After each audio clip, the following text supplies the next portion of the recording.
എല്ലാവർക്കും നമ്മുടെ പുതിയൊരു വ്ളോഗിലേക്ക് സ്വാഗതം. അപ്പോൾ ഗുഡ് മോർണിംഗ് ആണോ എന്ന് ചോദിച്ചാൽ ഗുഡ് മോർണിംഗ് ആണ്. ഞാൻ എന്താ പിള്ളേരെയൊക്കെ സ്കൂളിൽ വിട്ട് എൻ്റെ കുളിയെല്ലാം കഴിഞ്ഞ ശേഷം ഞാനൊന്ന് കടയിൽ പോയി. നമുക്ക് ഇച്ചിരി അല്ലറ ചില്ലറ സാധനങ്ങൾ മേടിക്കാനുണ്ടായിരുന്നു. അപ്പോൾ തിരിയാണ് കേട്ടോ നടയിലേക്ക് വെച്ചത്.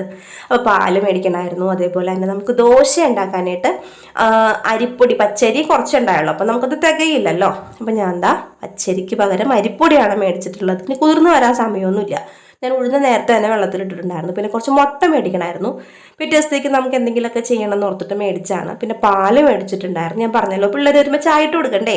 അപ്പം ഞാൻ എന്താ അതെല്ലാം എടുത്ത് ഫ്രിഡ്ജിൽ മേടിച്ച സാധനങ്ങളൊക്കെ എടുത്തെടുത്ത് വെക്കുകയാണ് കേട്ടോ. എടുത്തെടുത്ത് വെക്കുകയാണെന്ന് മേടിച്ച സാധനങ്ങളൊക്കെ എടുത്ത് ഞാൻ എന്താ ടിന്നിലൊക്കെ ആക്കി വെക്കുകയാണ്. നമുക്ക് പച്ചക്കറിയോ മീനോ ഒന്നും അങ്ങനെ അധികം ഇരിപ്പില്ല. അപ്പം ഞാൻ കരുതി കുറച്ച് തക്കാളി ഇരിപ്പുണ്ട്. അപ്പം നമുക്ക് സാമ്പാർ ഉണ്ടാക്കാം, ഉള്ളി സാമ്പാർ ഉണ്ടാക്കാമെന്ന് കരുതി. ഞാൻ അതിൻ്റെ ഷോർട്സിലൊക്കെ ഇട്ടിട്ടുണ്ട് പഴയത്. അപ്പം എന്നോട് ഒത്തിരി പേര് പറഞ്ഞു അതൊന്ന് ഡീറ്റെയിൽ ആയിട്ട് പറയുമെന്ന് പറഞ്ഞിട്ടുണ്ട്. അപ്പം ഞാൻ എനിക്ക് പലപ്പോഴും തോന്നിയിട്ടുണ്ടേ നമുക്ക് കുറേ പച്ചക്കറി ഇട്ട് വെക്കുന്നതിനേക്കാൾ രുചി ഈ കുറച്ച് ഉള്ളി കുറച്ച് തക്കാളി ഉണ്ടെങ്കിൽ നമുക്ക് അത് വെച്ച് സാധാരണ സാമ്പാർ ഉണ്ടാക്കിയില്ലേ, ഉള്ളി സാമ്പാറിന് വെല്ലാം വേറൊരു സാമ്പാറില്ലാന്ന് പലപ്പോഴും തോന്നിയിട്ടുണ്ട്. ആ ഉള്ളിയൊക്കെ അങ്ങ് മൊരിഞ്ഞങ്ങ് വരുമ്പോൾ വെറുതെ കോരി കുടിക്കും എൻ്റെ മക്കൾ ഇവിടെ. അത്രയ്ക്ക് ഇഷ്ടമാണ് ഉള്ളി സാമ്പാർ. ജോക്കൂട്ടിന് ഭയങ്കര ഇഷ്ടമാണ് കേട്ടോ. അവൻ ആ ചാറൊക്കെ കൂട്ടിക്കോളും. പിന്നെ കുറേ ചാറ് ഒഴിച്ച് തിന്നാനൊന്നും ഇഷ്ടമില്ല. ഇങ്ങനെ വെറുതെ ഇങ്ങനെ കോരി കുടിക്കൂല സ്പൂണിൽ ഇങ്ങനെ, അങ്ങനെ ഭയങ്കര ഇഷ്ടമാണ്. അപ്പം ഞാൻ എന്താ എപ്പോഴും ചെയ്യുന്ന പരിപാടിയാണ്, വെളിച്ചെണ്ണ ആണെങ്കിലും സൺഫ്ലവർ ഓയിൽ ആണെങ്കിലും മേടിച്ചിട്ട് ഇങ്ങനെ പൊട്ടിച്ചിട്ട് ഇങ്ങനെ കുത്തിച്ചാരി വെക്കും. പിന്നെ അതാ രാവിലെ നമുക്ക് ചപ്പാത്തി ഉണ്ടായിരുന്നു, കടലക്കറി ഉണ്ടായിരുന്നു. അതേപോലെ തന്നെ തലേ ദിവസം നമ്മൾ ചിക്കൻ കറി വെച്ചിട്ടുണ്ടായിരുന്നു. അപ്പം അതിൻ്റെ ബാക്കിയൊക്കെ ഉണ്ടായിരുന്നു. ഞാൻ എന്താ ഒരു പാത്രത്തിലേക്ക് ആക്കി കുക്കർ ഒഴിച്ചെടുക്കണം. നമുക്ക് സാമ്പാറിനുള്ള പരിപ്പ് വേവിക്കണമല്ലോ. അപ്പോൾ വേറെ പാത്രമൊന്നും നോക്കിയിട്ട് കണ്ടില്ല.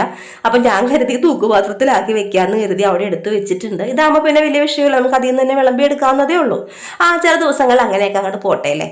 അപ്പം പിന്നെ നമുക്ക് പരിപ്പ് വേവിച്ചെടുക്കാം. അപ്പം അതിന് വേണ്ടി ഞാൻ കുക്കറൊക്കെ കഴുകി എടുക്കുകയാണ്. കുറേ പാത്രങ്ങൾ എടുത്ത് പെരുമാറാനും മടിയാണെന്നേ.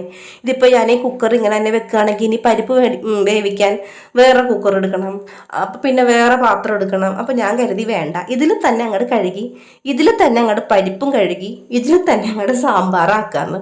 അപ്പം ഞാൻ അങ്ങനെ സാമ്പാർ ഉണ്ടാക്കാൻ വേണ്ടി പാത്രമൊക്കെ കഴുകി കുക്കറൊക്കെ കഴുകി എടുത്തിട്ടുണ്ട്. അപ്പോൾ ഇഡ്ഡലിക്കുള്ള ഉഴുന്ന് ഞാൻ അവിടെ ആക്കി വെച്ചിട്ടുണ്ട് കേട്ടോ. അപ്പോൾ എന്നോട് ഒത്തിരി പേര് ചോദിക്കുന്നുണ്ട് എന്താണ് ജിഫി റെഗുലറായിട്ട് വ്ളോഗ് ഇടാത്തതെന്ന്. നമ്മുടെ ഫോണിൽ അതിനും മാത്രം സ്പേസ് ഇല്ല. ഒരു സാധാരണ ഒരു ചാപ്പൂട്ടി ഫോണിലാണ് ഞാൻ ഈ വീഡിയോ ഒക്കെ എടുക്കുന്നത്. പിന്നെ കുറച്ച് ലൈറ്റിൻ്റെ സഹായത്തോടു കൂടിയൊക്കെയാണ് ക്ലാരിറ്റിയോടുകൂടി എടുക്കുന്നത്. പലപ്പോഴും നിങ്ങൾക്ക് കാണാം ലോങ് ഡിസ്റ്റൻസിൽ ഞാൻ വീഡിയോ എടുക്കുമ്പോൾ അത്ര വൃത്തിയാവാറില്ല. പലപ്പോഴും ഇങ്ങനെ ക്ലോസ് ആയിട്ട് എടുക്കുമ്പോഴേ എനിക്ക് നല്ല കൃത്യമായിട്ട് കിട്ടാറുള്ളൂ. അപ്പോൾ എനിക്കൊരു പുതിയ ഫോൺ മേടിക്കണമെന്നുണ്ട്. കർത്താവ് അനുഗ്രഹിക്കട്ടെ, ദൈവത്തിൻ്റെ അനുഗ്രഹം നമുക്കത് സാധ്യമാവുകയാണെങ്കിൽ ഞാനത് കൊണ്ടുവന്ന് കാണിക്കാം കേട്ടോ. അപ്പോൾ അതാ അങ്ങനെ പരിപ്പൊക്കെ കഴുകി എടുക്കുകയാണ്. അപ്പോൾ എൻ്റെ കുളിയെല്ലാം കഴിഞ്ഞു കേട്ടോ. പിള്ളേരൊക്കെ പോയ ശേഷമാണ് ഞാൻ കുളിച്ചത്. കുളിയെല്ലാം കഴിഞ്ഞു. ഞാൻ അടുക്കളയിൽ നിന്ന് ഞാൻ പുറത്തേക്ക് ഇറങ്ങുമ്പോഴേക്കും ഞാൻ ജനലടയ്ക്കും. നമ്മുടെ ആ മതിലിൻ്റെ ഹൈറ്റ് കണ്ടോ, അതേ കൂടി പൂച്ച പോകും. ഈ പൂച്ച ചാടി ജനലിൻ്റെ ആ പുറത്തേക്ക് കുറച്ച് എഡ്ജ് ഇങ്ങനെ തള്ളി നിൽപ്പുണ്ട്.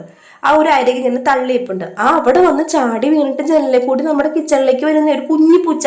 വലിയ പൂച്ച എന്നവർ അങ്ങനെ ചെയ്യണം. ഞാൻ കണ്ടു കുഞ്ഞു പൂച്ചയുണ്ട്, അത് ഭയങ്കര ബഗിളി അത്. അപ്പോൾ അതിങ്ങനെ ചാടി വരും. അപ്പോൾ അതുകൊണ്ട് ഞാൻ എവിടെ പോകണമെങ്കിലും അടുക്കളയിൽ നിന്ന് ഞാൻ പുറത്തിറങ്ങുമ്പോഴത്തേനും ജനൽ അടച്ചിട്ടിട്ടാണ് പോകുന്നത്. അപ്പം ഞാൻ പരിപ്പ് വേവിക്കാൻ വേണ്ടി കുക്കറിൽ വെച്ചിട്ടുണ്ട്. മഞ്ഞപ്പൊടിയും മുളക് പൊടിയും പച്ചമുളകും അതേപോലെ ഒരു സവാള അരിഞ്ഞിട്ടിട്ടുണ്ട് കേട്ടോ. പിന്നെ കുറച്ച് ഉപ്പ് ഇട്ടിട്ടുണ്ട്, കുറച്ച് വെളിച്ചെണ്ണ ഇട്ടിട്ടുണ്ട്. അപ്പോൾ ഇത്രയും സംഗതികൾ ഇട്ടിട്ട് വേവിക്കുക. നമ്മൾ വേപ്പല ഇട്ട് കുക്കർ ഉപയോഗിക്കുമ്പോഴത്തേനും പൊട്ടിത്തെറിക്കുന്നൊക്കെ പറയും. പക്ഷെ ഞാൻ ഇപ്പോൾ വേപ്പില ഇട്ട് വേവിച്ചാലേ പരിപ്പ് കറിക്കൊരു പരിപ്പിനൊരു ടേസ്റ്റ് ഉണ്ടാവുള്ളൂ. ഒരു പ്രത്യേക ഫ്ലേവറാണത്. പിന്നെ ഞാൻ കുടിക്കാനുള്ള വെള്ളമൊക്കെ തിളപ്പിച്ച് വെച്ചിട്ടുണ്ടായിരുന്നു. അതൊന്ന് കുറച്ച് ആറിക്കഴിഞ്ഞപ്പോഴത്തേനും ചൂടുണ്ട്, എന്നാലും കുറച്ച് ആറിക്കഴിഞ്ഞപ്പോഴത്തേനും ഞാൻ അത് നമ്മുടെ പുതിയ ജാറിലാക്കി വെച്ചു. എനിക്കിപ്പോൾ ഓരോ ദിവസം ഓരോ തരത്തിൽ വെള്ളമാക്കി എടുക്കാനാണ് ഇഷ്ടം കേട്ടോ. ഒരു ദിവസം ഞാനിപ്പോൾ ദാഹശമനി ഇട്ട് ഞാൻ വെള്ളം തിളപ്പിക്കുകയാണെങ്കിൽ ഒരു ദിവസം ഞാൻ ജീരകം ഇട്ട് തിളപ്പിക്കും, ഒരു ദിവസം തുളസിയിലിട്ട് തിളപ്പിക്കും. എനിക്കൊരു ദിവസം ശംഖുപുഷ്പം ഇല്ലേ അതിട്ട് തിളപ്പിക്കണമെന്നുണ്ട്. ഞാൻ നോക്കട്ടെ കേട്ടോ, പറ്റുവാണെങ്കിൽ ഒരു ദിവസം എൻ്റെ വീഡിയോ ഞാൻ ചെയ്യാം. നല്ലതാണെന്നാണ് പറയുന്നത്. ശംഖുപുഷ്പത്തിൻ്റെ ചായ ആണെങ്കിലും അത് തിളപ്പിച്ച് വെള്ളം വെറുതെ കുടിക്കുകയാണെങ്കിലൊക്കെ നല്ലതാണെന്നാണ് പറയുന്നത്. അപ്പം ഞാൻ ഉഴുന്ന് വെള്ളത്തിലിട്ടിട്ടുണ്ടായിരുന്നു. വൈകിട്ട് പിള്ളേർ വരുമ്പോഴത്തേനും ദോശ ഉണ്ടാക്കി കൊടുക്കാമെന്ന് ഓർത്തിട്ട് അപ്പോൾ നമ്മൾ സാമ്പാർ ഉണ്ടാക്കുന്നുണ്ടല്ലോ. അപ്പോൾ ഉലുവയുടെ ഉഴുന്നിൻ്റെ കൂടെ ഉലുവയും കൂടി ഇട്ടിട്ടാണ് കേട്ടോ ഞാൻ കുതിർത്ത് വെക്കുക. പിന്നെ അതിലേക്ക് ഞാൻ എന്താ ഒരു കയ്യിൽ ചോറ് ഇട്ടിട്ടുണ്ട്. ഇതിപ്പോൾ രാവിലെ ഒരു 11 മണിയായപ്പോഴാണ് ഞാനിത് അരച്ച് വെക്കണത്. അപ്പം ഇനി 2 മണി 3 മണി ആകുമ്പോഴത്തേന് ഇത് പൊങ്ങിയില്ലെങ്കിലോ എന്ന് കരുതി ഞാൻ കുറച്ച് ഈസ്റ്റും കൂടി ഇട്ടിട്ടുണ്ട്. പിന്നെ അത് ആ മിക്സിയിലിട്ട് നന്നായിട്ട് അങ്ങ് അരച്ചെടുക്കുക. ആവശ്യത്തിന് വെള്ളം ചേർത്ത് അരയ്ക്കുക കേട്ടോ. നമ്മൾ ആദ്യം തന്നെ കുറേ വെള്ളം ഒഴിക്കരുത്. വെള്ളം ഒഴിച്ചിട്ട് നമ്മൾ മിക്സി അങ്ങോട്ട് ഓണാക്കുമ്പോൾ തന്നെ അങ്ങോട്ട് പൂ പോലെ അങ്ങോട്ട് തെറിക്കും. കണ്ടോ, പൂ പോലെ തെറിച്ചതാണ് സ്ലാബിൻ്റെ മേലേക്ക് കാണുന്നത്. പിന്നെ നമ്മൾ അമർത്തി പിടിക്കണം, അതിൻ്റെ മേലെ അങ്ങനെ ഇങ്ങനെ നിൽക്കണം. അപ്പം അതൊക്കെ ഭയങ്കര പണിയാണ്. അപ്പം ഞാൻ എന്താ അങ്ങനെ ആദ്യം ഉഴുന്നും ചോറും കൂടി അരച്ചത് ഇട്ടിട്ടുണ്ട്. വേണമെങ്കിൽ നമുക്ക് എല്ലാം കൂടി ഒന്നിച്ചിട്ട് അടിക്കാം. ഞാനിതിപ്പോൾ ഇന്ന് വൈകുന്നേരത്തേക്കും നാളെ രാവിലത്തേക്കും എന്നുള്ള കണക്കിൽ കുറച്ചധികം ക്വാണ്ടിറ്റി ഉണ്ടാക്കുന്നുണ്ട്. അപ്പം ഞാനിന്ന് പച്ചരി കുതിർത്താത്തത് കൊണ്ട് പൊൻകതിറിൻ്റെ അരിപ്പൊടി നമ്മൾ ഇടിയപ്പത്തിനും പത്തിരിക്കൊക്കെ എടുക്കുന്ന അരിപ്പൊടി ഉണ്ടല്ലോ, അതാണ് ഇടുന്നത്. ഇതിൻ്റെ കണക്കൊക്കെ ചോദിച്ചിട്ടുണ്ടെങ്കിൽ കണക്കൊക്കെ പറഞ്ഞ് കൃത്യമായിട്ട് ഞാൻ ദോശമാവ് ഇഡ്ഡലി മാവൊക്കെ ഉണ്ടാക്കുന്ന വീഡിയോസ് ഞാൻ ഫസ്റ്റ് നമ്മുടെ ചാനൽ തുടങ്ങിയ സമയത്ത് ചെയ്തിട്ടുണ്ട്. അപ്പോൾ അതൊന്ന് കണ്ടു നോക്കൂട്ടോ. നല്ല പൂ പോലുള്ള ഇഡ്ഡലി, നല്ല മുരിഞ്ഞ ദോശയ്ക്ക് വേണ്ടി എന്നൊക്കെ പറഞ്ഞിട്ട് ക്യാപ്ഷൻ കൊടുത്ത് ചെയ്തിട്ടുണ്ട്. അപ്പോൾ അതിൻ്റെ റെസിപ്പി വേണമെങ്കിൽ കണ്ടു നോക്കും. പിന്നെ ഞാൻ ഈ വ്ളോഗിലൊക്കെ എവിടേക്കോ ഞാൻ ഡീറ്റെയിൽ ആയിട്ട് പറഞ്ഞിട്ടുണ്ട്. അപ്പോൾ ഞാൻ അങ്ങനെ ഇഡ്ഡലിക്കുള്ള ഇടിയപ്പത്തിൻ്റെ ആ പൊടിയും അതിലേക്ക് ഇട്ടിട്ടുണ്ട്. പിന്നെ നമ്മൾ കൈ വെച്ച് നന്നായിട്ടൊന്ന് ഇളക്കി കൊടുക്കണം കേട്ടോ. എന്നാൽ മാത്രമേ നമ്മളത് എത്ര ഈസ്റ്റ് ഇട്ടെന്ന് പറഞ്ഞാലും കൈ വെച്ചൊന്ന് ഇളക്കി കൊടുത്തില്ലെങ്കിൽ എനിക്ക് സമാധാനമാവില്ല. അങ്ങനെ ഇളക്കി കൊടുക്കുമ്പോഴേ നന്നായിട്ട് അത് സെറ്റ് ആവുള്ളൂ എന്നുള്ളൊരു ധാരണ എനിക്കുണ്ട്. പിന്നെ ഞാൻ അവിടെ തെറിച്ച് വീണ ആ ഇഡ്ഡലി മാവിൻ്റെ ആ ഒരു ഇതൊക്കെ തുടച്ച് ക്ലീനാക്കി കളയുകയാണ്. പിന്നെ എൻ്റെ ചാനലിൽ കഴിഞ്ഞ ദിവസം വന്നൊരു കമൻ്റാണ്, 902K വ്യൂസ് ഉള്ള ഒരു വീഡിയോ ചാനലിൽ കിടന്നിട്ടും എന്തുകൊണ്ടാണ് ചാനൽ ഗ്രോ ആവാത്തത് ചേച്ചി, എന്തുകൊണ്ടാണ് 100K സബ്സ്ക്രൈബേഴ്സ് പോലും ആവാത്തത്? അറിയില്ല. എനിക്കൊണ്ട് പറ്റുന്ന പോലെ ഞാൻ വീഡിയോസ് ഇടുന്നുണ്ട്. നമുക്ക് ദൈവം വെച്ചിട്ടുള്ളൊരു സമയം ഉണ്ടാവും, ഞാൻ എപ്പോഴും പറയുന്ന പോലെ തന്നെ. പിന്നെ എൻ്റെ വലിയൊരു ഡ്രീമാണ് കേട്ടോ 100K 50K ഒക്കെ ആവുക എന്നുള്ളത്. അത് നടക്കും, ദൈവം എത്തിക്കും. ഇത്രയൊക്കെ ആയില്ലേ, ഞാനിങ്ങനെ എനിക്ക് ആകെ 357 സബ്സ്ക്രൈബേഴ്സ് ആയിട്ട് ചത്ത പോലെ നിന്നൊരു ചാനലായിരുന്നു നമ്മുടെ ചാനൽ. ഞാനപ്പോൾ പലപ്പോഴും ഓർത്തിട്ടുണ്ട്, റോഡ് സൈഡിലാണ് നമ്മുടെ വീട്. ഒരു വൈകിട്ട് ഒരു 5 മണിയാകുമ്പോഴത്തേനും വാതിക്ക് ഇറങ്ങി എന്നിട്ട് ജോലി കഴിഞ്ഞ് പോകുന്ന ആൾക്കാരോടൊക്കെ നമുക്ക് ഇങ്ങനെ ചാനലിൻ്റെ പേര് പറഞ്ഞു കൊടുത്തിട്ട് ഒന്ന് സബ്സ്ക്രൈബ് ചെയ്യുമോ ഒന്ന് ചോദിക്കാം. കാരണം അത്ര ആൾക്കാർ നമ്മുടെ വഴി കൂടി പോകും. ഒരു ദിവസം ഒരു 100 പേരോട് പറഞ്ഞ് 10 ദിവസം കൊണ്ട് 1000 പേരാവുമല്ലോ. അങ്ങനെ വരെ ചിന്തിച്ചിട്ടുണ്ട്. അത്രയും ഡൗൺ ആയിട്ട് നിന്നൊരു ചാനൽ ഇത്രയും വരെ ദൈവമാക്കി തന്നില്ല. അപ്പോൾ ബാക്കിയും ദൈവം ഓടിച്ചിരുന്നേ, നമ്മൾ പ്രാർത്ഥിക്കാത്രേ ഉള്ളൂ. അപ്പോൾ ആ നേരം എപ്പോഴേക്ക് ഏട്ടൻ വന്നു. ഞാൻ സാമ്പാറൊക്കെ ഉള്ള പരിപ്പൊക്കെ ആക്കി ഉള്ളിയൊക്കെ പൊളിച്ചെടുക്കാമെന്ന് ഓർത്തപ്പോഴത്തേനും ഏട്ടൻ മീനെ മേടിച്ചിട്ട് വന്നു. അന്നമ്മളുടെ സ്കൂളിൽ നിന്ന് വിളിച്ചിട്ടുണ്ടായിരുന്നു, എത്രയും പെട്ടെന്ന് ബാങ്ക് അക്കൗണ്ട് ശരിയാക്കി കൊടുക്കണം. അപ്പോൾ ഏട്ടൻ ഹാഫ് ഡേ ലീവ് എടുത്ത് വന്നേക്കാണ്. അവളുടെ ഫോട്ടോയും പിന്നെ ബർത്ത് സർട്ടിഫിക്കറ്റൊക്കെ വേണം. അപ്പോൾ രാവിലെ ഭക്ഷണം കഴിച്ചിട്ടാണ് പോയത്. അപ്പോൾ വന്നപ്പോഴത്തേനും ഏകദേശം ഒരു 12 മണിയായി. അപ്പം ഞാൻ പറഞ്ഞു എന്തായാലും കഴിച്ചിട്ട് പോക്കോ. ഞാനപ്പോൾ അവളുടെ ബർത്ത് സർട്ടിഫിക്കറ്റും ഫോട്ടോ കിട്ടിയില്ല കേട്ടോ. ബർത്ത് സർട്ടിഫിക്കറ്റ് അതേപോലെ തന്നെ ആധാർ കാർഡും ഒക്കെ ഞാൻ ഒരു ഫയലിലാക്കി വെച്ചിട്ടുണ്ടായിരുന്നു. രണ്ടും എടുത്ത് കൊടുത്തു. അങ്ങനെ എല്ലാം എടുത്ത് കൊടുത്തു കഴിഞ്ഞപ്പോഴത്തേന് ഫോട്ടോ ഞാൻ കുറേ തപ്പി. ഒരെണ്ണം എവിടെയോ കാണണമായിരുന്നു, പക്ഷെ കുറേ തപ്പിയിട്ടും രക്ഷയുണ്ടായില്ല. അപ്പം ഞാൻ പിന്നെ അലമാരി മൊത്തം വലിച്ച് വാരിയിട്ട് നോക്കി. നമുക്കിങ്ങനെ ഓരോ കാര്യങ്ങളിടയിൽ വരുമ്പോൾ നമ്മുടെ നേരം പോകുന്നേ. അങ്ങനെ എല്ലാം ഞാൻ പുറത്തേക്കിട്ട് എല്ലാ ഫയലും കേട്ടോ. അപ്പോൾ എൻ്റെ സർട്ടിഫിക്കറ്റൊക്കെ കാണുമ്പോൾ ഞാനിങ്ങനെ എന്ന് പറഞ്ഞിട്ട് നെടുവീർപ്പിടും. അങ്ങനെ അത് അലമാരിക്കകത്ത് മൊത്തം ഞാൻ തപ്പുമായിരുന്നു. അങ്ങനെ തപ്പി കുറേ തപ്പിക്കഴിഞ്ഞിട്ടൊന്നും എനിക്ക് ആ ഫോട്ടോ കിട്ടിയില്ല. പകരം എൻ്റെ കുറേ പഴയ ഫോട്ടോ, കല്യാണം കഴിഞ്ഞ് ഫസ്റ്റ് ഓണത്തിൻ്റെ ഫോട്ടോ, അതേപോലെ തന്നെ പിന്നെ എൻ്റെ അപ്പച്ചൻ്റെ അമ്മച്ചിയുടെയൊക്കെ ഫോട്ടോ വെച്ചിട്ടുള്ള അവരൊക്കെ ഉണ്ടായിരുന്ന സമയത്ത്, ജീവനോടുകൂടെ ഉണ്ടായിരുന്ന സമയത്ത് ആധാർ കാർഡിനും പിന്നെ വേറെ എന്തൊക്കെയോ ഗ്യാസിൻ്റെ ആവശ്യത്തിന് എന്തിനൊക്കെയോ പോയി എടുത്തിട്ടുള്ളത്. ഇത് കല്യാണം കഴിഞ്ഞ് ഫസ്റ്റ് ഓണത്തിൻ്റെ ഫോട്ടോയാണ് കേട്ടോ. എൻ്റെ കോലം കണ്ടോ, എന്ത് മാറ്റാല്ല ഇപ്പോഴും. ഇതാണ് എൻ്റെ അപ്പച്ചൻ്റെ അമ്മച്ചി കേട്ടോ, അവിടെ ഉണ്ടായിരുന്ന സമയത്ത് എടുത്താണ്. അപ്പം എൻ്റെ അപ്പച്ചൻ പറയുമായിരുന്നു, ഈ ഫോട്ടോ ഞാൻ മരിച്ചു കഴിഞ്ഞാൽ കൊടുക്കരുത് കേട്ടോ, മോൻ്റെ കുർബാന കുളപ്പാടിൻ്റെ അതിലുള്ള ഫോട്ടോ കൊടുത്താൽ മതി, അപ്പച്ചൻ അതിലാണ് മെടുക്കൻ എന്നൊക്കെ പറയുമായിരുന്നു. അപ്പം അങ്ങനെ അപ്പച്ചൻ്റെ അമ്മച്ചിയുടെ ഫോട്ടോ കണ്ടപ്പോൾ സങ്കടമൊക്കെ വന്നു. അപ്പം ഞാൻ വേഗം അത് കവറിലാക്കി. കഴിഞ്ഞ വ്ളോഗിൽ ഞാൻ കുറേ കരഞ്ഞപ്പോഴത്തേനും എല്ലാവരും എന്നോട് പറഞ്ഞ് വിഷമിക്കണ്ട കേട്ടോ എന്ന്. വിഷമം അത് മാറില്ലടോ, അതങ്ങനെ നെഞ്ചിൻ്റെ ഒരു ഭാഗത്തായിപ്പോയി. പക്ഷെ എനിക്ക് സന്തോഷിക്കാൻ എനിക്ക് മനുവേട്ടനുണ്ട്, മക്കളുണ്ട്, അതൊക്കെ വലിയ കാര്യമാണ്. അപ്പം ഞാൻ തന്നെ ഫോട്ടോ ഇല്ല ഏട്ടാ, ആധാർ കാർഡും ബർത്ത് സർട്ടിഫിക്കറ്റ് ഞാൻ എടുത്ത് കൊടുത്തു. ഞാൻ പറഞ്ഞു എന്തായാലും വന്നാലേ ഊണ് കഴിച്ചിട്ട് പോകാമെന്ന് കരുതി. അപ്പം സാമ്പാറൊന്നും ആയിട്ടുണ്ടായില്ല, മീനും ഇപ്പോൾ കൊണ്ടുവന്നേ ഉള്ളൂ. അത് കറി വെക്കണ വരെ നോക്കിയെന്ന് ഏട്ടൻ്റെ സമയം പോകും. അപ്പം ഞാൻ ചിക്കൻ കറി ഉണ്ടായിരുന്നു, പിന്നെ രാവിലെ ചോറ് കേട്ടാനായിട്ട് ക്യാബേജ് എടുത്തിട്ടുണ്ടായിരുന്നു. അപ്പം ക്യാബേജും പിന്നെ ചിക്കൻ കറിയും അതേപോലെ തന്നെ പിന്നെ എന്താ രാവിലത്തെ കടല ഉണ്ടായിരുന്നു. അപ്പോൾ അതും കൂട്ടി കുറച്ച് അച്ചാറുകൾ നമുക്ക് സ്റ്റോക്കാണല്ലോ. അച്ചാറും കൂട്ടി ഞാൻ എന്താ ഏട്ടന് ചോറ് കൊടുത്തു. അപ്പം ഞാൻ എന്താ എന്നോട് കഴിക്കാൻ പറഞ്ഞപ്പോൾ നമ്മൾ 12 മണി കഴിഞ്ഞിട്ട് എങ്ങാണ്ടേ ഉള്ളൂ, 12 മണിയോ 12:30 എങ്ങാണ്ടായിട്ടുള്ളൂ. അപ്പോഴിപ്പോൾ വേണ്ട ഏട്ടാ കുറച്ച് കഴിയട്ടെ എന്ന് പറഞ്ഞിട്ടാണ് ഞാനിങ്ങനെ ഉള്ളിയൊക്കെ പൊളിച്ച് ന്യൂസൊക്കെ കണ്ട് ഇങ്ങനെ പാട്ടൊക്കെ പാടി ഇരിക്കുകയാണ്. ഏട്ടനത് കഴിച്ച് കഴിഞ്ഞിട്ട് ഏട്ടൻ വേഗം പോയിട്ടോ. പിന്നെ എനിക്ക് കറി വെക്കലും മറ്റു കാര്യങ്ങളൊക്കെ ആയിട്ട് ഇങ്ങനെ ഇരിക്കുകയായിരുന്നു. അങ്ങനെ ഞാൻ എന്താ ഏട്ടൻ പോയി കഴിഞ്ഞപ്പോഴത്തേനും ഉള്ളിയെല്ലാം പൊളിച്ച് എന്താ മീൻകറിക്ക് അത് ഞാൻ സാമ്പാറിനുള്ളത് മാത്രം എടുത്തുള്ളൂ. പിന്നെ ഞാൻ കുറച്ച് മീൻകറിക്കുള്ളതും എടുത്തു. ഇഞ്ചിയും പച്ചമുളകും ഒക്കെ നല്ല വൃത്തിയാക്കി റെഡിയാക്കി വെച്ചിട്ടുണ്ട്. പിന്നെ ഞാൻ എന്താ മീൻ കേരയാണ് കൊണ്ടുവന്നത് കേട്ടോ. നല്ല മാംസം മാത്രമുള്ള മീൻ, വെട്ടണ്ടാത്ത മീൻ മേടിച്ചിട്ട് വന്നിട്ടുണ്ടെങ്കിൽ എനിക്ക് ഇന്ന സന്തോഷമൊന്നുമില്ല. ഞാൻ ഈ മാനത്ത് കാര് കാണുമ്പോൾ മയിൽ തുള്ളൂല്ലേ, എനിക്ക് അതുപോലെയാണ്. വൃത്തിയാക്കിയ മീൻ കൊണ്ടുവരുമ്പോൾ എനിക്ക് ഭയങ്കര സന്തോഷമാണ്. വെട്ടാനുള്ള മീൻ കൊണ്ടുവരുമ്പോൾ എനിക്ക് എൻ്റെ ദൈവമേ, എനിക്ക് അറിഞ്ഞൂടാ എൻ്റെ കർത്താവേ. ഞാൻ വെട്ടാണ്ട് പിന്നെ എന്തോ ചെയ്യും, എന്നാലും ഞാൻ വെട്ടിയെടുക്കും. അപ്പോൾ ഞാൻ എന്താ അങ്ങനെ ക്ലീൻ ആക്കിയ മീൻ കൊണ്ടുവന്ന് പിന്നെ ഇടയ്ക്കിടയ്ക്ക് ഇങ്ങനെ എന്തെങ്കിലും ഒരു ചോരക്കട്ട പോലെയൊക്കെ അവിടെ ഇവിടെയൊക്കെ ഉണ്ടാവും.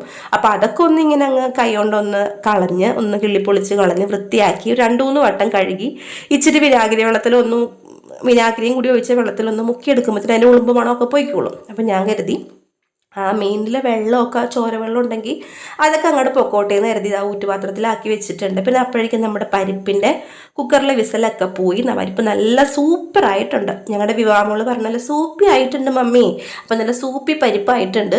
അപ്പം ഞാൻ അങ്ങനെ മാറ്റി വെച്ചിട്ടുണ്ട്. അപ്പം ഞാൻ കരുതി ഇതിൽ താളിച്ചിട്ടിട്ടാണല്ലോ നമ്മൾ അതിലേക്ക് വെക്കുക. അപ്പം കുക്കറിൽ നമുക്ക് ഇങ്ങടേക്ക് കുട്ടിയിടാം പരിപ്പ്. അല്ലെങ്കിൽ കുക്കർ അടുക്കളയിൽ ഇരിക്കുമ്പോൾ കുറേ സാധനം ഇരിക്കണ പോലെ കുക്കറും ഇടിച്ചെമ്പും അടുക്കളയിലുണ്ടെങ്കിൽ നമുക്ക് കുറേ സാധനങ്ങൾ ഇരിക്കുന്നത് തോന്നും. നിങ്ങൾക്ക് തോന്നിയിട്ടുണ്ടോ? എനിക്ക് തോന്നിയിട്ടുണ്ട് കേട്ടോ. അപ്പം നമുക്ക് ഉള്ളി സാമ്പാർ വയ്ക്കാം. അപ്പം ഞാൻ വെളിച്ചെണ്ണ ഒഴിച്ചിട്ട് കടുക് പൊട്ടിച്ച് ഉലുവയും ചൂടാക്കിയ ശേഷം അതിലേക്ക് നമ്മുടെ കൊച്ചുള്ളി, മുഴുവൻ ഉള്ളി അങ്ങനെ തന്നെ ആയിട്ട് ഇട്ടിട്ടുണ്ട്. പിന്നെ വറ്റൽമുളക് കീറിയിട്ടു, കുറച്ച് വേപ്പിലയും കൂടി ഇട്ടിട്ട് നന്നായിട്ട് മൊരിയിക്കുക. കരിയരുത്, മൊരിയുക. ഹൈ ഫ്ലെയിമിൽ വെക്കുകയും ചെയ്യരുത്. മീഡിയം ടു ലോ ഫ്ലെയിമിൽ വെച്ചിട്ട് മീഡിയം ടു ഹൈ ഫ്ലെയിമിൽ വെച്ചിട്ട് ഭയങ്കര ചൂടാക്കി വെക്കാണ്ട് പയ്യെ പയ്യെ പയ്യെ പയ്യെ നമുക്കങ്ങനെ മൊരിയിച്ചെടുക്കാം. അപ്പോഴേ ടേസ്റ്റ് വരുള്ളൂ. അപ്പോൾ അതിൻ്റെ ആ കളറൊന്നും വാടി വരില്ലേ. വാടി വരുമ്പോഴത്തേന് നമുക്ക് മഞ്ഞൾപ്പൊടി ഇട്ട് കൊടുക്കാം, മല്ലിപ്പൊടി ഇട്ട് കൊടുക്കാം. അതേപോലെ തന്നെ സാമ്പാർ പൊടി, ബ്രാഹ്മിൺസിൻ്റെ സാമ്പാർ പൊടി ആയതുകൊണ്ടാണ് ഇങ്ങനെ വാരിക്കോരി ഇടുന്നത്. വേറെ വല്ല സാമ്പാർ പൊടിയാണെങ്കിൽ ഞാൻ ഇതിൻ്റെ കൂടെ കായം ഇടും. കായം ഇപ്പം ഇട്ടാലും കുഴപ്പമൊന്നുമില്ല. പിന്നെ ഞാൻ കാശ്മീരി ചില്ലി ഇട്ടു, സാധാരണ മുളക് പൊടി ഇട്ടു. നന്നായിട്ട് അത് മുരിഞ്ഞിങ്ങനെ ആ പൊടിയുടെ പച്ചമണം മാറി ആ എണ്ണയുടെ ആ ഒരു അംശം ആ പൊടിയിലൊക്കെ ആയി നന്നായിട്ട് ഇങ്ങനെ വരുന്നവരേക്കും, ആ പച്ചമണം മാറുന്നവരേക്കും ഇളക്കി കൊടുത്ത ശേഷം ഇപ്പോൾ ഞാൻ 4 തക്കാളി അരിഞ്ഞിട്ടിട്ടുണ്ട്. പിന്നെ അത് അവിടെ ഇരുന്ന് ആ പൊടിയുമായിട്ട് ചേർന്ന് അങ്ങ് വെന്ത് ഉടഞ്ഞ് വരട്ടെ. വേറെ വെള്ളമൊന്നും ഒഴിക്കണ്ട കേട്ടോ. ഈ തക്കാളിയിലുള്ള വെള്ളം തന്നെ ഇറങ്ങി വന്ന് ആ പൊടിയിലിരുന്ന് അങ്ങ് വെന്ത് വരട്ടെ. നന്നായിട്ട് ഉടഞ്ഞു വരണം തക്കാളി. ശരിക്കും നല്ല തീരെ പൊടി ആക്കിയൊന്നും വേണ്ട തക്കാളി. ഈ ഒരു പരുവം തന്നെ മതി, പക്ഷെ നന്നായിട്ട് ഉടഞ്ഞു വരണം. അപ്പോഴേക്കും നമുക്കിവിടെ മീൻ കറിക്കുള്ള കാര്യങ്ങൾ റെഡിയാക്കി എടുക്കാം. എന്താ ചട്ടി അടുപ്പത്ത് വെച്ചിട്ടുണ്ട്. അത് നന്നായിട്ട് ചൂടായി വരുമ്പോഴത്തേനും നമുക്ക് വെളിച്ചെണ്ണ ഒഴിച്ചു കൊടുക്കാം കേട്ടോ. വെളിച്ചെണ്ണ ഒഴിച്ചു കൊടുക്കുക. ഞാനിപ്പോൾ ലോ ഫ്ലെയിമിൽ വെച്ചിട്ടുണ്ട്, അതിൻ്റെ വെള്ളം വറ്റണമല്ലോ. അപ്പോഴേക്കും എന്താ നമ്മുടെ തക്കാളി നന്നായിട്ട് ഉടഞ്ഞു വന്നിട്ടുണ്ട്. ഒരുവിധം നന്നായിട്ട് ഉടഞ്ഞു വരുമ്പോഴത്തേനും ഞാൻ കുക്കറിലുണ്ടായിരുന്ന പരിപ്പ് അതിലേക്ക് ഇട്ട് കൊടുത്തു. പിന്നെ ആ കുക്കറിൽ തന്നെ കുറച്ച് വെള്ളം ഒഴിച്ചിട്ട് നമ്മുടെ പുളിയില്ലേ, വാളംപുളി കൈകൊണ്ട് ഞരടിയിട്ട് ആ കുക്കറിൽ ബാക്കിയുള്ള വെള്ളം ഒഴിച്ചിട്ട് അങ്ങോട്ട് ചുറ്റിച്ച്, പുളി വെള്ളം ഞാൻ വേറെ പാത്രത്തിലൊന്നും പിഴിഞ്ഞില്ല, എനിക്കിന്ന് പാത്രം കഴുകാൻ വയ്യ. അപ്പോൾ അതുകൊണ്ട് കുക്കറിൽ തന്നെ ഞാൻ പുളി നന്നായിട്ട് ഞെരടി പിഴിഞ്ഞ് ബാക്കി വെള്ളം ആ കുക്കറിൽ, നമുക്ക് പുളിയുടെ ഒരു ക്വാണ്ടിറ്റി അറിയാം. ഞാനിട്ട് നെല്ലിക്ക വലിപ്പത്തിലുള്ള പുളിയാണ് എടുത്തേക്കണേ. അതുപോലെ തന്നെ തക്കാളിയുടെ പുളി ഉണ്ടാവും. അപ്പോൾ നമ്മൾ വേറെ എക്സ്ട്രാ കുറേ പുളിയൊന്നും ചേർക്കണ്ട. കുറേ പുളി ചേർത്താൽ തന്നെ സാമ്പാർ പോക്കാണ്. അപ്പോൾ അതിലേക്ക് ആവശ്യത്തിന് ഉപ്പും കൂടി ഇടുക. പിന്നെ ഞാൻ കുറച്ച് പഞ്ചസാര ടേസ്റ്റ് ഒന്ന് ബാലൻസ് ചെയ്യാൻ വേണ്ടി ഇട്ടിട്ടുണ്ട്. നന്നായിട്ട് തിളക്കട്ടെ. സാമ്പാർ എന്ന് പറഞ്ഞാൽ തിളക്കണം കേട്ടോ. തിളച്ച് കുറുകി വരണം. അപ്പോഴേ സാമ്പാറാകുള്ളൂ. ഇവിടെ മനുവേട്ടന് വെള്ളം പോലെ ഇരിക്കണം. അപ്പോൾ ഞാൻ എന്ത് ചെയ്യുന്നു, മേളിലുള്ള വശം മനുവേട്ടന് കൊടുക്കും, അടിയിലുള്ള നല്ല കുറുകിയത് ഞങ്ങളെടുക്കും. അങ്ങനെയാണ് ചെയ്യുന്നത്. അപ്പോൾ ഞാൻ ചട്ടി ഇവിടെ ആ നേരം കൊണ്ട് ചൂടായി വന്നിട്ടുണ്ട്. അപ്പോൾ വെളിച്ചെണ്ണ ഒഴിച്ചിട്ട് നന്നായിട്ട് ചുറ്റിച്ചെടുക്കുക എല്ലായിടത്തും. ഈ കറി പിന്നെ ഒരു 2-3 ദിവസം ഇരിക്കും. ഇരുന്ന് വരും തോറും നമ്മളിത് ചൂടാക്കുന്നതോറും ഇതിൻ്റെ ഇറച്ചി അങ്ങോട്ട് മുറുകും. ഇറച്ചി എന്ന് പറഞ്ഞാൽ മീൻ്റെ മാംസം അങ്ങോട്ട് നന്നായിട്ട് മുറുകി വരും. അപ്പോൾ കഴിക്കാനും ടേസ്റ്റാണ്. ചൂടാക്കി എടുക്കുമ്പോൾ അടിപൊളിയാണ്. എന്നിട്ട് ഞാൻ എന്താ ഉലുവ പൊട്ടിച്ചു. ഉലുവ പൊട്ടിച്ചതിലേക്ക് നമ്മൾ ചതച്ച് വെച്ച ചെറിയുള്ളിയും അതേപോലെ തന്നെ ഇഞ്ചിയും 2-3 പച്ചമുളകും എല്ലാം ചതച്ചതാണ് കേട്ടോ ഇട്ട് കൊടുത്തിട്ട് നന്നായിട്ട് നമ്മളിങ്ങനെ കുറച്ച് ഉപ്പിട്ട് അങ്ങോട്ട് വാട്ടിയെടുക്കുക. പിന്നെ നമ്മളിങ്ങനെ കൈ വെച്ച് ഇങ്ങനെ വരട്ടിയെടുക്കുമ്പോഴേ ഒന്ന് അമർത്തി വരട്ടുക. നമ്മൾ ചതക്കുമ്പോൾ അങ്ങ് കല്ലിലിട്ടാണല്ലോ നമ്മൾ ചതക്കുന്നത്, അങ്ങ് അതിൻ്റെ ഉള്ളിലുള്ളതൊക്കെ ചിലപ്പോൾ പുറത്തേക്ക് വരണം എന്നില്ല. അപ്പം നമ്മൾ പൊടികൾ ഇട്ടിട്ട് നമ്മൾ മഞ്ഞൾപ്പൊടിയും അതേപോലെ തന്നെ കാശ്മീരി ചില്ലി, സാധാരണ മുളക് പൊടിയും കുറച്ച് മല്ലിപ്പൊടി ഇട്ടിട്ടാണല്ലോ നമ്മൾ വഴറ്റിയെടുക്കുക. അപ്പം നമ്മളിങ്ങനെ വഴറ്റുമ്പോൾ ആ കയ്യിൽ കൊണ്ട് ഇങ്ങനെ അമർത്തി തേച്ച് കൊടുക്കുക. എൻ്റെ അമ്മ എപ്പോഴും പറയും അങ്ങനെ ഇളക്കുമ്പോൾ നമ്മൾ വെറുതെ ഇങ്ങനെ സ്പൂണിൻ്റെ അറ്റം കൊണ്ട് ഇങ്ങനെ ഇളക്കി ഇളക്കി പോവാണ്ട് കയ്യിലൊന്ന് ചരിച്ച് പിടിച്ച് നന്നായിട്ടൊന്നിങ്ങനെ ഉടച്ച് കൊടുക്കുക. അപ്പോൾ ആ മസാലയൊക്കെ അതിൻ്റെ ഉള്ളിലേക്ക് ചെല്ലും. അതിൻ്റെ ഉള്ളിലുള്ള പച്ചമണമൊക്കെ നന്നായിട്ട് പോന്ന് കിട്ടും. നമ്മൾ കറി വെക്കുമ്പോൾ കുറച്ച് കാര്യങ്ങൾ ശ്രദ്ധിക്കുകയാണെങ്കിൽ ആ കറി ഗംഭീര കറിയായിരിക്കും കേട്ടോ. പിന്നെ അത് അതിലേക്ക് 1 കപ്പ് വെള്ളം ഒഴിച്ചിട്ട്, അത് ഈ പൊടി കരിയാതിരിക്കാനായിട്ട് നമ്മൾ വേഗം വെള്ളം ഒഴിക്കുന്നത്, കുറച്ച് വെള്ളം ഒഴിച്ചിട്ട് നന്നായിട്ടൊന്ന് തിളച്ചങ്ങ് വരുമ്പോഴത്തേനും നമുക്ക് ബാക്കിയുള്ള നമ്മുടെ പുളി ഞാൻ അവിടെ കുതിർത്തി വെള്ളത്തിലാക്കി വെച്ചിട്ടുണ്ട്. നമ്മുടെ മീൻകറിക്ക് ഇടുന്ന പുളിയില്ലേ, അത് നല്ല കുതിർത്തി സെറ്റാക്കി വെച്ചിട്ടുണ്ട്. അതിനിടയ്ക്ക് ഞാൻ സാമ്പാർ കാണിച്ചാണ് കേട്ടോ, പെട്ടെന്ന് ഓടിപ്പോയല്ലേ.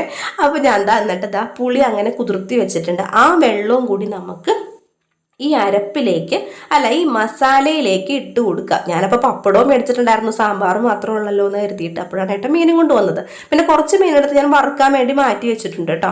എന്നിട്ട് ഏറ്റവും ലാസ്റ്റാണ് ഞാൻ കായപ്പൊടി ഇട്ട് കൊടുത്തത്. അപ്പോൾ കുറച്ച് കായപ്പൊടിയും കൂടി ഇട്ട് കൊടുത്ത് അവിടെ നിന്ന് തിളച്ചോട്ടെ.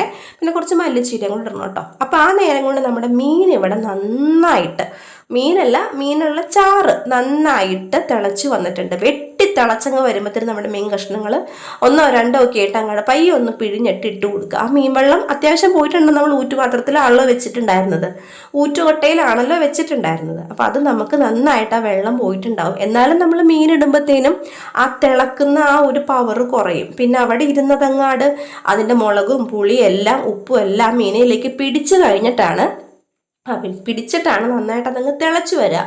നന്നായിട്ട് തിളച്ച് പറ്റി വരണം. അപ്പോഴാണ് കറിക്ക് ടേസ്റ്റ്. അതിൻ്റെ പുളിയൊക്കെ നന്നായിട്ടൊന്ന് ഇളകി വരണം. പിന്നെ എൻ്റെ കയ്യിൽ മല്ലിച്ചീര കുറച്ച് ക്ഷീണിച്ചതായിരുന്നു, എന്നാലും ഞാൻ ഇട്ടിട്ടോ. സാമ്പാറിൽ മല്ലിച്ചീര ഇല്ലെങ്കിൽ എൻ്റെ മനുവേട്ടന് ഭയങ്കര സങ്കടമാണ്. ഇച്ചിരി മല്ലിച്ചീര ഇല്ലെങ്കിൽ ഭയങ്കര വിഷമമാണ്.